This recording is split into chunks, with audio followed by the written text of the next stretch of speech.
നമസ്കാരം. വെളിച്ചം ചാനലിലേക്ക് സ്വാഗതം. 2026 ഏപ്രിൽ 13, 14 തീയതികളിലെ ദിനഫലങ്ങൾ, രാശിഫലങ്ങളാണ് ഇതിൽ പറയുന്നത്. 12 രാശിക്കാരെക്കുറിച്ചും പറയുന്നുണ്ട്. ഒരു ദിവസം നമ്മൾ മിനിമം അറിഞ്ഞിരിക്കേണ്ട ജ്യോതിഷവിവരങ്ങൾ ഏറ്റവും ചുരുക്കിയാണ് ഇതിൽ അവതരിപ്പിക്കാൻ ശ്രമിക്കുന്നത്.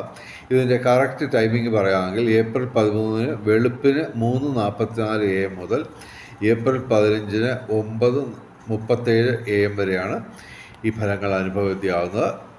ഏപ്രിൽ 14 തീയതി സൂര്യൻ മേടം രാശിയിൽ വരുന്നു 9:30 AM. അത് ഒരു 2 രാശിക്കാർക്ക് അത്യധികം ഗുണാധിക്യമായിട്ട് ഉള്ളൂ. അപ്പോൾ അതുകൊണ്ടാണ് ഞാൻ സൂര്യൻ്റെ മാറ്റവുമായിട്ട് ബന്ധപ്പെട്ട് വീഡിയോ ചെയ്യാഞ്ഞത്. അപ്പോൾ ആദ്യം നമുക്ക് മേടം രാശി നോക്കാം. അശ്വതി, ഭരണി, കാർത്തിക, ആദ്യപാദം. മേടം രാശിക്ക്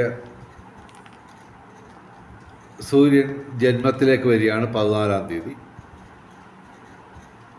13 തീയതി 12ാം ഭാവത്തിൽ വ്യയസ്ഥാനത്ത് വയ്ക്കുന്നു. അതും കൊള്ളില്ല. അതുകൂടാതെ ഇപ്പോൾ ജന്മത്തിലേക്ക് വരികയാണ് 14 തീയതി തൊട്ട്. അപ്പോൾ ശാരീരിക അസ്വസ്ഥതകളൊക്കെ ഉണ്ടാവാം. അതുകൂടാതെ തൊഴിൽപരമായിട്ടുള്ള പ്രശ്നങ്ങളുണ്ടാവാം. പിന്നെ ചൊവ്വ, ശനി, ബുധൻ ഇവയൊക്കെ പ്രതികൂലമായിട്ട് നിൽക്കുകയാണ്. അപ്പോൾ അപകടങ്ങൾ കരുതിയിരിക്കുക. നമ്മൾ ഞായറാഴ്ച ശിവന്, ചൊവ്വാഴ്ച മുരുകന്, ബുധനാഴ്ച ശ്രീകൃഷ്ണന് വഴിപാട് നടത്തുക. ശനിയാഴ്ച ശിവന്, അയ്യപ്പന്, ശനിക്ക് വഴിപാടുകൾ നടത്തുക. ഇവർക്ക് അത്ര മെച്ചപ്പെട്ട ദിവസങ്ങളല്ല ഈ ദിവസങ്ങൾ. സാധാരണഗതിയിൽ നിന്ന് തന്നെ ഗുണദോഷ സമ്മിശ്രത്തിൽ തന്നെ അല്പം പ്രശ്നമുള്ള ദിവസങ്ങളാണ്. കാര്യം ചൊവ്വ, ശനി, സൂര്യൻ ഇവ പ്രതികൂലമായിട്ട് നിൽക്കുന്നു. പാവഗ്രഹങ്ങൾ 3 പ്രതികൂലമായിട്ട് നിൽക്കുന്നു. അത്ര നല്ല ദിവസങ്ങളല്ല.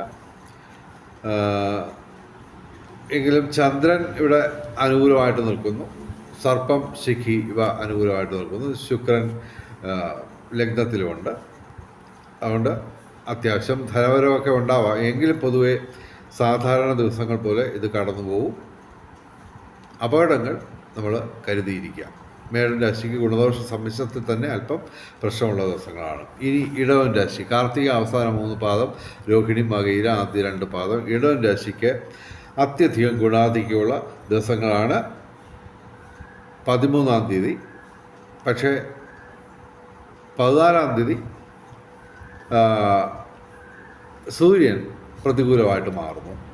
അപ്പോൾ അത് ഒരു 2 മാസത്തേക്ക്, അതായത് മേടം, ഇടവം രാശി മാസങ്ങളിൽ ഇടവൻ രാശിക്ക് തൊഴിൽപരമായിട്ടുള്ള പ്രശ്നങ്ങളുണ്ടാവാം. അല്പം ശാരീരിക അസ്വസ്ഥതകളൊക്കെ ഉണ്ടാവാം.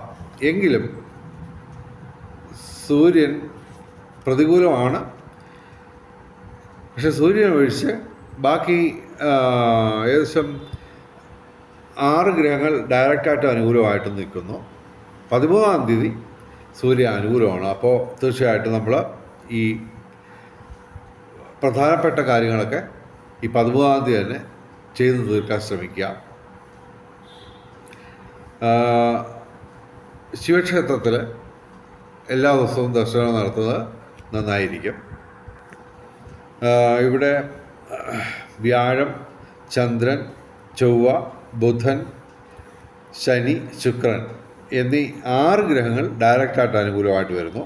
എങ്കിലും സൂര്യൻ ഇവിടെ 14 തീയതി രാവിലെ 9:30 തൊട്ട് പ്രതികൂലമായിട്ട് വരികയാണ്. അപ്പോൾ തൊഴിൽപരമായിട്ടുള്ള പ്രശ്നങ്ങൾ, ശാരീരിക പ്രശ്നങ്ങൾ ഞാൻ പറഞ്ഞല്ലോ. പിന്നെ ഇവർക്ക് നേട്ടങ്ങൾ നിരവധി ഉണ്ടാകുന്ന ദിവസങ്ങളാണ്.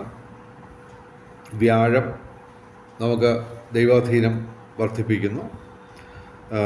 ധനവരവ്, ധനസ്ഥാനത്താണ് വ്യാഴം. അപ്പോൾ ധനപരമായിട്ടുള്ള നേട്ടം, ഭൗതിക സുഖങ്ങൾ, വിവിധ സ്രോതസ്സിൽ നിന്ന് ധനവരവ്.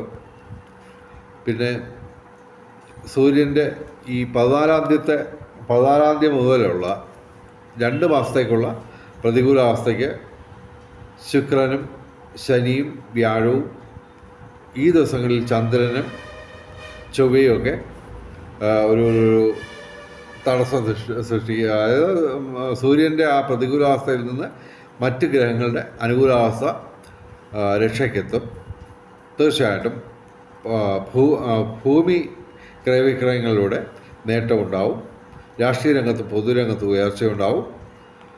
കലാസാഹിത്യ രംഗത്തും ബൗദ്ധിക രംഗത്തും വിദ്യാഭ്യാസ രംഗത്തും ഉയർച്ചയുണ്ടാവും. ഏത് കാര്യത്തിനും ഒരു വിജയസാധ്യത നിലനിൽക്കും. എങ്കിലും തൊഴിൽപരമായിട്ടുള്ള പ്രശ്നങ്ങൾ ഉടലെടുക്കാൻ സാധ്യതയുണ്ട്. എങ്കിലും ചൊവ്വ ഇവിടെ അനുകൂലമായതുകൊണ്ട് അത് മറികടക്കാൻ സാധിക്കും.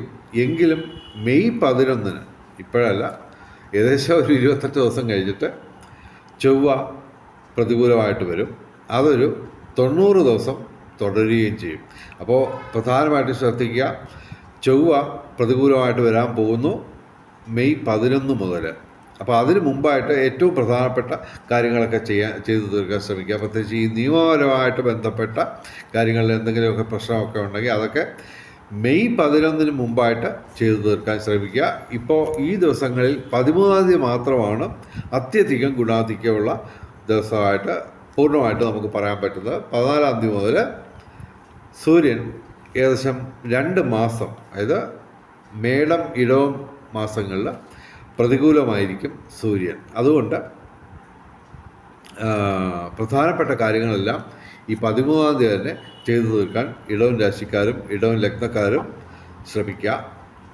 പിന്നെ മിഥുനം രാശി, മകയിരം അവസാന 2 പാദം, തിരുവാതിര പുണർദം ആദ്യം 3 പാദം. മിഥുനം രാശിക്ക് ഗുണാധിക്യമാണ് കാണുന്നത്. ചന്ദ്രൻ ഡയറക്റ്റായിട്ട് അനുകൂലമല്ല, എങ്കിലും ഇവർക്ക് സർപ്പം, കേതു, ചൊവ്വ, ബുധൻ, സൂര്യൻ, ശുക്രൻ ഇവ ഡയറക്റ്റായിട്ട് അനുകൂലമായിട്ട് നിൽക്കുന്നു. 6 ഗ്രഹങ്ങൾ അനുകൂലമായിട്ട് നിൽക്കുന്നു. അതേസമയം വ്യാഴം പ്രതികൂലമാണ്, ശനിയും പ്രതികൂലമാണ്. അപ്പോൾ വ്യാഴാഴ്ച മഹാവിഷ്ണു ക്ഷേത്രത്തിൽ വഴിപാട് നടത്തുക. ശനിയാഴ്ച ശിവന്, അയ്യപ്പന്, ശനിക്ക് വഴിപാട് നടത്തുക. ഇവർക്ക് ഭൂമി ക്രയവിക്രയങ്ങളുടെ നേട്ടമുണ്ടാവും. രാഷ്ട്രീയ രംഗത്തും പൊതുരംഗത്തും ഉയർച്ചയുണ്ടാവും. കലാസാഹിത്യ രംഗത്തും ബൗദ്ധിക രംഗത്തും വിദ്യാഭ്യാസ രംഗത്തും ഉയർച്ചയുണ്ടാവും. അതുപോലെ തന്നെ ഭാഗ്യപരീക്ഷണങ്ങളിൽ സാധ്യതയുണ്ട്. ഇനി കർക്കിടകം രാശി, പുണർദം അവസാന പാദം, പൂയായില്യം. കർക്കിടകം രാശിക്ക് സൂര്യൻ അഷ്ടമത്തിൽ നിന്ന് മാറുന്നു 14-ാം തീയതി. അപ്പോൾ കുറച്ച് ബെറ്ററാണ്. ക്ഷമിക്കണം, സൂര്യൻ ഭാഗ്യസ്ഥാനത്ത് നിന്ന് 10-ാം ഭാവത്തിലേക്ക്, കർമ്മഭാവത്തിലേക്ക് വരുന്നു. അപ്പോൾ നേട്ടമാണ് 14-ാം തീയതി മുതൽ തൊഴിൽപരമായിട്ടുള്ള നേട്ടം. അത് മേടം ഇടവ മാസങ്ങളിൽ ഇവർക്ക് തൊഴിൽ ലാഭം, പിതൃഗുണം, സന്താന നേട്ടം ഇവയൊക്കെ ഉണ്ടാവും. തൊഴിൽപരമായിട്ട് നേട്ടം. അപ്പോൾ മേടം 1 മുതൽ ഇടവം 31 വരെയുള്ള ആ കാലഘട്ടത്തിൽ 60 ദിവസം തൊഴിൽപരമായിട്ടുള്ള നേട്ടം ഇവർക്ക് പ്രതീക്ഷിക്കാം. അതുകൂടാതെ മെയ് 11-ാം തീയതി ചൊവ്വ അനുകൂലമായിട്ട് വരുന്നു. താമസിയാതെ ബുധനും അനുകൂലമായിട്ട് വരും. അപ്പോൾ ചുരുക്കത്തിൽ കർക്കിടകം രാശിക്ക് അത്യാവശ്യം നല്ല ഒരു കാലം വരാൻ പോവുകയാണ്. താമസിയാതെ ഉണ്ടാവും. അത് നമ്മൾ ഈ പറയുന്ന പോലെ ദിനഫലം 2 ദിവസം കൂടുമ്പോൾ അപ്ലോഡ് ചെയ്യുന്നത് സ്ഥിരമായിട്ട് കാണുക. അപ്പോൾ അത് കൃത്യമായിട്ട് പറഞ്ഞുതരാം ഓരോ ദിവസങ്ങളുടെയും. എന്തായാലും ഇവിടെ സൂര്യൻ മെയ് 14-ാം തീയതി രാവിലെ 9:30 AM കർമ്മഭാവത്തിൽ വരുന്നു. അതാണ് ഇവർക്ക് നേട്ടമായിട്ട് പറയാനുള്ളത്. ഗുണദോഷ സമ്മിശ്രമാണ്, എങ്കിലും വ്യാഴം ഇവിടെ പ്രതികൂലമാണ്. അതുപോലെ തന്നെ സർപ്പവും പ്രതികൂലമാണ്. ഈ ദിവസങ്ങളിൽ ചന്ദ്രനും പ്രതികൂലമാണ്. അപ്പോൾ തിങ്കളാഴ്ച ശിവന്, വ്യാഴാഴ്ച മഹാവിഷ്ണുവിന് വഴിപാട് നടത്തുക. എല്ലാ ദിവസവും സർപ്പപ്രതിഷ്ഠയുള്ള ക്ഷേത്രങ്ങളിലും ശിവക്ഷേത്രങ്ങളിലും ദർശനം നടത്തുക. എന്തായാലും കർക്കിടക രാശിക്ക് താമസിയാതെ നല്ല കാലമൊക്കെ വരും. പ്രത്യേകിച്ച് മെയ് 11-ന് ചൊവ്വ അനുകൂലമായിട്ട് വരും. അപ്പോൾ ഒക്കെ കുറേയൊക്കെ നേട്ടങ്ങൾ ഒക്കെ വരും. അത് മാത്രമല്ല, ഇപ്പോൾ ഇനി 19-ാം തീയതി ഏപ്രിൽ 19-ാം തീയതി ശുക്രൻ അനുകൂലമായിട്ട് വരും 11-ാം ഭാവത്തിൽ ലാഭസ്ഥാനത്ത്. അപ്പോൾ അതൊരു 28 ദിവസത്തോളം ഉണ്ടാവും. അതുമൊക്കെ അനുകൂലമാണ്. അപ്പോൾ ചുരുക്കത്തിൽ താമസിക്കാതെ കർക്കിടകം രാശിക്ക് ഇടയ്ക്ക് ഉണ്ടായിരുന്ന ഒരു അസ്വസ്ഥതയൊക്കെ മാറി. ഇപ്പോൾ ശരിക്കും പറഞ്ഞു കഴിഞ്ഞാൽ വ്യാഴം പ്രതികൂലമാണ്, സർപ്പവും പ്രതികൂലമാണ്. ഓക്കെ, അത് കുറച്ചു കാലം തുടരും, സർപ്പത്തിൻ്റെയും വ്യാഴത്തിൻ്റെയും പ്രതികൂലാവസ്ഥ. എങ്കിലും മറ്റ് ഗ്രഹങ്ങളുടെ അനുകൂലാവസ്ഥ താമസിയാതെ ഉണ്ടാവും. കർക്കിടക രാശിക്ക് ഈ ദിവസങ്ങളിൽ ഗുണദോഷ സമ്മിശ്രത്തിൽ തന്നെ അത്യാവശ്യം നേട്ടങ്ങൾ ഉണ്ടാവാൻ സാധ്യത വരുന്നു. കാരണം 14-ാം തീയതി മുതൽ സൂര്യൻ അനുകൂലമായിട്ട് വരുന്നു. ഇനി ചിങ്ങം രാശി, മകം പൂര ഉത്തര ആദ്യ പാദം. ചിങ്ങം രാശിക്ക് 14-ാം തീയതി അഷ്ടമത്തിൽ നിന്ന് സൂര്യൻ മാറുന്നു, ഭാഗ്യസ്ഥാനത്തേക്ക് വരുന്നു. എങ്കിലും ഗുണദോഷ സമ്മിശ്രമായിട്ടുള്ള ഫലമായിരിക്കും സൂര്യൻ വഴി വരുന്നത്. എന്നാൽ തന്നെയും അഷ്ടമത്തിൽ നിന്ന് ആ സൂര്യൻ മാറുമ്പോൾ, 14-ാം തീയതി രാവിലെ മാറുമ്പോൾ പ്രതികൂലാവസ്ഥ കുറയുന്നു. പ്രതികൂലമായിട്ട് നിൽക്കുന്ന ഗ്രഹങ്ങളുടെ എണ്ണം 4 കുറയുന്നു. അതുകൂടാതെ ഇപ്പോൾ പ്രധാനമായിട്ട് നമുക്ക് പ്രശ്നമായിട്ട് നിൽക്കുന്നത് ശനിയാണ്. ശനി അഷ്ടമശനിയാണ്. പിന്നെ സർപ്പവും ശിഖിയും പ്രതികൂലമായിട്ട് നിൽക്കുന്നു. മെയ് 11-ാം തീയതി ചൊവ്വ പ്രതികൂലാവസ്ഥയിൽ നിന്ന് മാറും. അപ്പോൾ താമസിയാതെ ചിങ്ങം രാശിക്ക് നല്ല കാലം തുടങ്ങുകയാണ്. ഇപ്പോൾ ശുക്രനും വ്യാഴവും ബുധനും ചന്ദ്രനും ഈ ദിവസങ്ങളിൽ അനുകൂലമാണ്. എന്നാൽ തന്നെ അതിനേക്കാൾ ബെറ്റർ ആയിട്ടുള്ള ടൈം വരാൻ തുടങ്ങുകയാണ്. ഓക്കെ, ഈ ദിവസങ്ങളിൽ ചിങ്ങം രാശിക്ക് ഗുണദോഷ സമ്മിശ്രത്തിൽ തന്നെ അല്പം പ്രശ്നമുള്ള ദിവസങ്ങളാണ്. എങ്കിലും 14-ാം തീയതി മുതൽ ഇവർക്ക് സൂര്യൻ അഷ്ടമത്തിൽ നിന്ന് മാറുന്നു. അത് അനുകൂലമായിട്ടുള്ള ഒരു വലിയൊരവസ്ഥ തന്നെയാണ്. എങ്കിലും ശനിയും ചൊവ്വയും പ്രതികൂലമായിട്ട് തുടരുന്നു. ഇവർക്ക് വിവിധ സ്രോതസ്സിൽ നിന്ന് ധനവരവ്, കലാസാഹിത്യ രംഗത്തും ബൗദ്ധിക രംഗത്തും വിദ്യാഭ്യാസ രംഗത്തും ഉയർച്ച, അതുപോലെ തന്നെ വിവിധ സ്രോതസ്സിൽ നിന്ന് ധനവരവ്, ഭൗതിക സുഖങ്ങൾ. തീർച്ചയായിട്ടും ഇവർക്ക് ധനവരവും കാര്യങ്ങളൊക്കെ ഉണ്ടാവും. എന്നാൽ തന്നെയും അത്യാവശ്യം അതിനൊക്കെ തടസ്സങ്ങളും ഉണ്ടാവും. ഇവർ ചൊവ്വാഴ്ച മുരുകക്ഷേത്രത്തിൽ, എല്ലാ ദിവസവും ശിവക്ഷേത്രത്തിലും സർപ്പപ്രതിഷ്ഠയുള്ള ക്ഷേത്രങ്ങളിലും ദർശനം നടത്തുക. ശനിയാഴ്ച ശിവന്, അയ്യപ്പന്, ശനിക്ക് വഴിപാട് നടത്തുക. അഷ്ടമ ശനിയാണ്. ഓക്കെ, ഇനി കന്നി രാശി. ഉത്രം അവസാന 3 പാദം, അത്തം ചിത്തിര ആദ്യ 2 പാദം. കന്നി രാശിക്ക് അല്പം പ്രശ്നങ്ങൾ തുടങ്ങുന്ന ഒരു കാലഘട്ടമാണ്. കാരണം എന്ന് പറഞ്ഞു കഴിഞ്ഞാൽ ഇപ്പോൾ അഷ്ടമത്തിലേക്ക് സൂര്യൻ വരുന്നു. അപ്പോൾ അത് മേടമാസം മുഴുവൻ തൊഴിൽപരമായിട്ടുള്ള പ്രശ്നങ്ങൾ ഉണ്ടാകാൻ സാധ്യതയുണ്ട്. പിതൃ സ്ഥാനീയർക്ക് എന്തെങ്കിലും തരത്തിലുള്ള പ്രശ്നങ്ങളോ അല്ലെങ്കിൽ പിതൃസ്ഥാനീയമായിട്ട് അഭിപ്രായ വ്യത്യാസങ്ങളോ ഒക്കെ ഉണ്ടാകാൻ സാധ്യതയുണ്ട്. കാര്യം സൂര്യൻ മാത്രമല്ല, ബുധനും ഇവിടെ അത്യാവശ്യം പ്രതികൂലം തന്നെയാണ്. ഓക്കെ, അപ്പോൾ സംസാരിക്കുമ്പോഴൊക്കെ നമ്മൾ അല്പം ശ്രദ്ധിക്കുക. അതുപോലെ തന്നെ 7-ാം ഭാവത്തിൽ ചൊവ്വ, ബുധൻ, ശനി ഇവ നിൽക്കുന്നതിനാൽ ജീവിത പങ്കാളിയായിട്ട്, പ്രത്യേകിച്ച് ഓപ്പോസിറ്റ് സെക്സുമായിട്ട് പ്രശ്നങ്ങൾ ഉണ്ടാകാൻ സാധ്യതയുണ്ട്. അതൊക്കെ ബുദ്ധിപൂർവ്വം കൗശലപൂർവ്വം നമ്മൾ പരിഹരിക്കുക. എങ്കിലും ഇവിടെ ചന്ദ്രൻ അനുകൂലമാണ് ഈ ദിവസങ്ങളിൽ, ശുക്രൻ അനുകൂലമാണ്, സർപ്പവും ശിഖി അനുകൂലമാണ്. അപ്പോൾ വിവിധ സ്രോതസ്സിൽ നിന്ന് ധനവരവുണ്ടാവും. എങ്കിലും ഈ ചൊവ്വ, ബുധൻ, ശനി, സൂര്യൻ ഇവയുടെ പ്രതികൂലാവസ്ഥ, പ്രത്യേകിച്ച് 14-ാം തീയതി തൊട്ട് അഷ്ടമത്തിലാണ് സൂര്യൻ വരാൻ പോകുന്നത്. അപ്പോൾ അത് നമ്മൾ ശ്രദ്ധിക്കുക. ഞായറാഴ്ച ശിവന്, ചൊവ്വാഴ്ച മുരുകന്, ബുധനാഴ്ച ശ്രീകൃഷ്ണന് വഴിപാടുകൾ നടത്തുക. ശനിയാഴ്ച വ്രതമെടുത്ത് ശിവന്, അയ്യപ്പന്, ശനിക്ക് വഴിപാടുകൾ നടത്തുക. പൊതുവെ കന്യാരാശിക്ക് ഗുണദോഷ സമ്മിശ്രത്തിൽ തന്നെ അല്പം പ്രശ്നമുള്ള ദിവസങ്ങൾ തുടങ്ങുകയാണ്. ഓക്കെ, ഇനി തുലാം രാശി. ചിത്തിര അവസാന 2 പാദം, ചോതി വിശാഖം ആദ്യ 3 പാദം. തുലാം രാശിക്ക് സൂര്യൻ 14-ാം തീയതി മുതൽ പ്രതികൂലമല്ലെങ്കിലും ഗുണദോഷ സമ്മിശ്രത്തിലേക്ക് മാറുന്നു. 13-ാം തീയതി തൊഴിൽപരമായിട്ടുള്ള നേട്ടമൊക്കെ ഉണ്ടാവും. അപ്പോൾ പ്രധാനമായിട്ടും ചെയ്യേണ്ടുന്ന കാര്യങ്ങളൊക്കെ ചെയ്തു തീർക്കാൻ ശ്രമിക്കുക. 13-ാം തീയതി തന്നെ സൂര്യൻ ഒരു 2 മാസത്തേക്ക് മേടം ഇടവം മാസങ്ങളിൽ ഇവർക്ക് അത്യാവശ്യം പ്രതികൂലമാണ്. മേടം ഇടവം മാസങ്ങളിൽ സൂര്യൻ തുലാം രാശിക്ക് 7-ാം ഭാവത്തിലും 8-ാം ഭാവത്തിലും ഒക്കെ നിൽക്കും. അപ്പോൾ തൊഴിൽപരമായിട്ടുള്ള പ്രശ്നങ്ങളൊക്കെ ഉടലെടുക്കാൻ സാധ്യതയുണ്ട്. എങ്കിലും ചൊവ്വ മെയ് 11 വരെ അനുകൂലമായതിനാൽ നിയമപരമായ പ്രശ്നങ്ങൾ നമുക്ക് മറികടക്കാൻ പറ്റും. ഇവർക്ക് ഭാഗ്യപരീക്ഷണങ്ങളിൽ സാധ്യതയുണ്ട്. ഭൂമി ക്രയവിക്രയങ്ങളുടെ നേട്ടം, രാഷ്ട്രീയ രംഗത്തും പൊതുരംഗത്തും ഉയർച്ച, വിവിധ സ്രോതസ്സിൽ നിന്ന് ധനവരവ്, ഭൗതിക സുഖങ്ങൾ, ഏർപ്പെടുന്ന ഏതൊരു കാര്യത്തിനും ഒരു വിജയസാധ്യത നിലനിൽക്കും.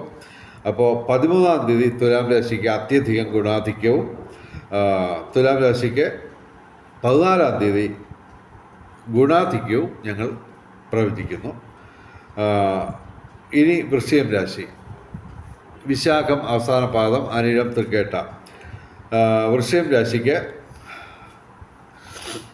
14-ാം തീയതി സൂര്യൻ അനുകൂലമായിട്ട് വരികയാണ്. അപ്പോൾ 14-ാം തീയതി രാവിലെ 9:37 തൊട്ട് സൂര്യൻ അനുകൂലമാകുമ്പോൾ ഇവർക്ക് മേടമാസം മുഴുവൻ തൊഴിൽ ലാഭം, പിതൃഗുണം, സന്താന നേട്ടം ഇവയുണ്ടാവും.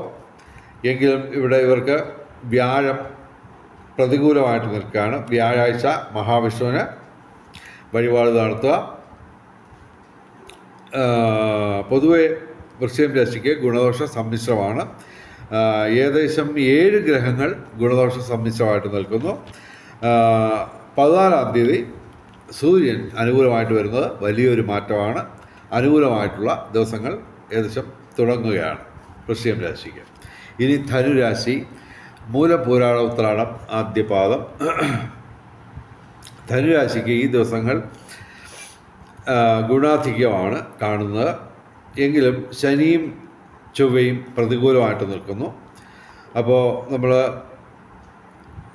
ചൊവ്വാഴ്ച മുരുകന് വഴിപാട് നടത്തുക. ശനിയാഴ്ച വ്രതമെടുത്ത് ശിവന്, അയ്യപ്പന്, ശനിക്ക് വഴിപാട് നടത്തുക.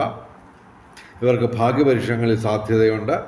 കലാസാഹിത്യ രംഗത്തും ബൗദ്ധിക രംഗത്തും വിദ്യാഭ്യാസ രംഗത്തും ഉയർച്ച ഉണ്ടാവും. വിവിധ സ്രോതസ്സിൽ നിന്ന് ധനവരവ്, ഭൗതിക സുഖങ്ങൾ, പുതിയ സുഹൃത്തുക്കളെ ലഭിക്കും. അതുപോലെ തന്നെ ഇവർക്ക് ദൈവാധീനം പൊതുവെ ഉണ്ട്. ധനുരാശിക്ക് ഗുണാധിക്യമാണ് കാണുന്നത്. ഇനി മകരം രാശി. ഉത്രാടം അവസാന 3 പാദം, തിരുവോണം, അവിട്ടം ആദ്യ 2 പാദം. മകരം രാശിക്ക് ഗുണദോഷ സമ്മിശ്രമായിട്ട് ഫലം പറയുന്നു. ഇവർക്ക് സൂര്യൻ അനുകൂലമല്ലാതാവുന്നു 14-ാം തീയതി രാവിലെ 9:30 തൊട്ട്. ഓക്കെ, അപ്പോൾ പ്രധാനപ്പെട്ട തൊഴിൽപരമായിട്ടുള്ള പ്രശ്നങ്ങളും ഒക്കെ 13-ാം തീയതി തന്നെ ചെയ്തു തീർക്കാൻ ശ്രമിക്കുക.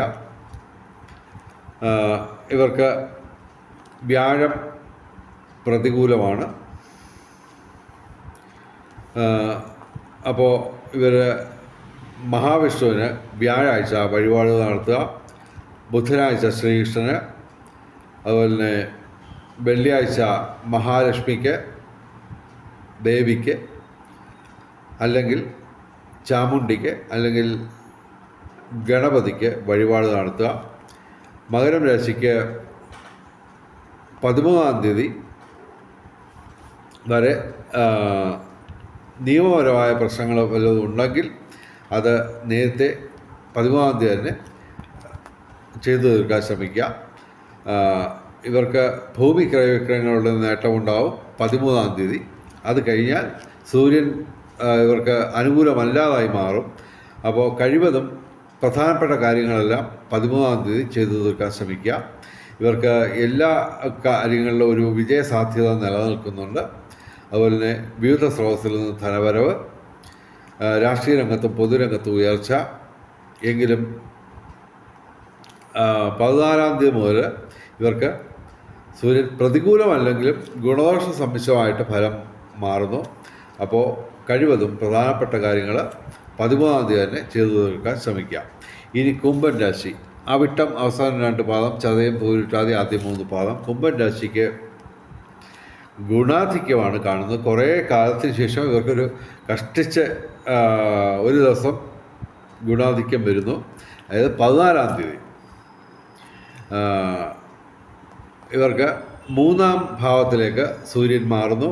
ഏപ്രിൽ 14 മുതൽ ഏകദേശം ഒരു മാസം, മേടമാസം മുഴുവൻ ഇവർക്ക് തൊഴിൽ ലാഭം,